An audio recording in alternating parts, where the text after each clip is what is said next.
अस्सलाम वालेकुम। आज एक बार फिर चाँद पे ही तवा आज़माई। एक छोटी बयार की छोटी सी नज़म आपसे शेयर करते हैं। आकाश का चाँद और चाँद मेरा। तो अर्ज़ किया है,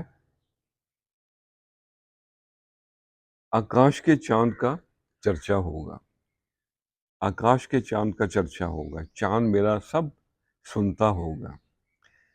सुन सुन बातें लोगों की, ज़ेरे लब वो हँसता होगा। आकाश के चाँद का चर्चा होगा। आकाश का चाँद है घटता बढ़ता, आकाश का चाँद है घटता बढ़ता, चाँद मेरा तो यकसा होगा। और रात कटे संग तारों के और महफिल में वो तन्हा होगा। आकाश के चाँद का चर्चा होगा। आ जाएं सामने दोनों चाँद, आ जाएं सामने दोनों चाँद, न्याज वो कैसा लम्हा होगा। सुन सुन बातें लोगों की, ज़ेरे लब वो हँसता होगा। आकाश के चाँद का चर्चा होगा।